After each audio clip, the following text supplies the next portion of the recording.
وعلم آدم الأسماء كلها ثم عرضهم على الملائكة فقال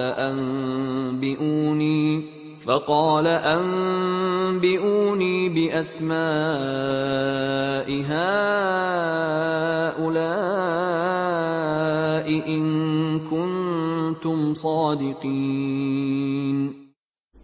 وعلم آدم الاسماء کلھا، اور اللہ نے سکھا دیے آدم کو تمام کے تمام نام۔ اب اس میں بھی ایک رائے تو یہ ہے، بلکہ اس میں تقریباً اجماع ہے مفسرین کا، کہ اس سے مراد ہے تمام اشیاء کے نام، اور تمام اشیاء کے نام سے مراد ہے ان کی حقیقت کا علم۔ ہیومن نالج جو ہے، اگر آپ سے تجزیہ کریں گے تو وہ یہی ہے کہ انسان ایک چیز کو پہچانتا ہے تو اس کے لیے ایک نام رکھتا ہے، یا کوئی ٹرم اس کے لیے قائم کرتا ہے۔ اس نام یا ٹرم اور اس کے حوالے سے، اصطلاح کے حوالے سے بہت سے حقائق کو اپنے ذہن کے اندر محفوظ کرتا ہے۔ تو گویا کہ ان علمہ آدم الاسماء کلھا، تمام نام سکھا دیے کل مادی کائنات کے اندر جو کچھ وجود میں آنے والا تھا، ان سب کی حقیقت سے پوٹینشلی حضرت آدم کو آگاہ کر دیا۔ یہ پوٹینشل علم ہے، ہیومن نالج، جو ایکوائرڈ نالج ہے، جو انسان کو سم اور بسم اور اپنے اس دماغ کے کمپیوٹر کے ذریعے سے حاصل ہوتا ہے۔ ایک ہے ریویلڈ نالج، جو اللہ وحی کے ذریعے سے بھیجتا ہے۔ ایک ہے ایکوائرڈ نالج، انسان خود علم حاصل کرتا ہے۔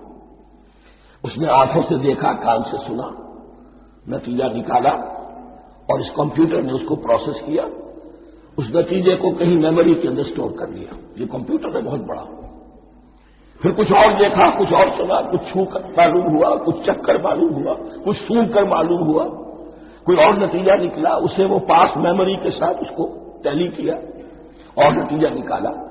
اس طرح رفتہ رفتہ ان السمع والبصر والفؤاد کل اولئک کان عنہ مسئولا، یہ ایکوائرڈ نالج تین چیزوں سے انسان کو حاصل ہو رہا ہے، سماعت، بصارت اور یہ عقل، جو فائدہ اخذ کرتی ہے، جو اس کو پروسیس کرتی ہے، اس تمام جو سینس ڈیٹا اس کو مہیا ہوتا ہے سینس آرگن کے ذریعے سے۔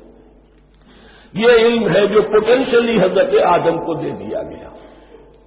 اس کی ایکسفولیشن ہو رہی ہے، اب درجہ بدرجہ وہ علم پھیل رہا ہے، بڑھ رہا ہے، اور بڑھتے بڑھتے کہاں تک پہنچے گا ہم کچھ نہیں کہہ سکتے، کہاں سے کہاں پہنچ گیا انسان۔ اس 20 صدی کے اندر علم انسانی میں جو ایکسپلوژن ہوا ہے، میں اور آپ اس کا تصور تک نہیں کر سکتے۔ اکثر بڑے بڑے جو سائنسدان ہیں انہیں تصور نہیں ہے، اس لیے کہ ایک شخص اپنی لائن فزکس کے بارے میں جانتا ہے کیا کچھ ہو گیا، یا فزکس کی بھی کسی شاخ کے بارے میں جانتا ہے، باقی دوسری جو لائن ہے وہ اسے کچھ پتہ نہیں۔ اسپیشلائزیشن کا دور ہے، لہذا جو ایکسپلوژن کہا جائے، دھماکہ ہوا ہے علم کا، اس کا کوئی اندازہ نہیں ہوا، اور کس تیزی کے ساتھ وہ چیز آگے بڑھ رہی ہے، کس تیزی کے ساتھ ایک چیز آج جو ایجاد ہوئی چند دنوں کے اندر اندر اس کے بعد اس کا نیا کوئی ورژن آ جاتا ہے اور یہ چیز جو ہے آبسولیٹ ہو جاتی ہے۔ کمیونیکیشن کے اندر جو انقلاب عظیم برپا ہوا ہے، تو آپ یہ سمجھیے کہ اقبال نے جو شعر کبھی کہا تھا کہ عروج آدم خاکی سے انجم سہنے جاتے ہیں کہ یہ ٹوٹا ہوا تارا مہ کامل نہ بن جائے، اور یہ مہ کامل بنے گا کب؟ جب دجال کی شکل اختیار کرے گا۔ دجال کون ہوگا؟ جو ان تمام قواعد طبیعہ کے اوپر قابو پا لے گا، جب چاہے گا جہاں چاہے گا بارش برسائے گا، رزق کے تمام خزانے اپنے ہاتھ میں لے لے گا، جو اس کے اوپر ایمان لائے گا اسی کو ملے گا، کسی اور کو نہیں ملے گا، اس کی آواز پوری دنیا میں سنائی دے گی،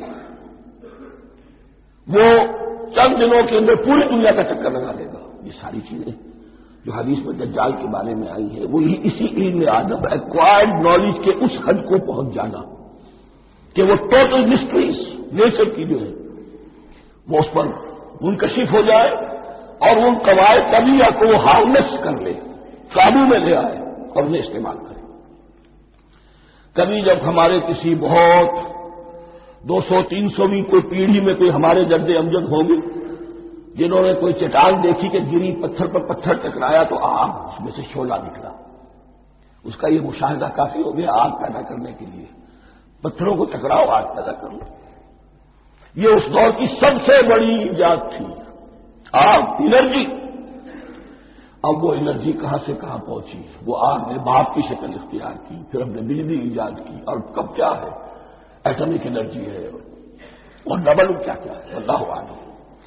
ان تمام چیزوں کا تعلق ہے خلافت ارضی کے ساتھ، لہذا فرشتوں کو جو بتایا گیا وہ یہ ہے کہ آدم کو علم بھی دیا جا رہا ہے، صرف اختیار ہی نہیں دیا جا رہا، علم دیا جا رہا ہے۔ وَعَلَّمَ آدَمَ الْأَسْمَاءَ كُلَّهَا ثُمَّ عَرَضَهُمْ عَلَى الْمَلَائِكَةِ، پھر ان تمام اشیاء کو پیش کیا فرشتوں کے سامنے۔ فَقَالَ أَنبِئُونِي بِأَسْمَاءِ هَؤُلَاءِ، اور فرمایا کہ مجھے بتاؤ ان چیزوں کے نام، ان کنتم صادقین، اگر تم سچے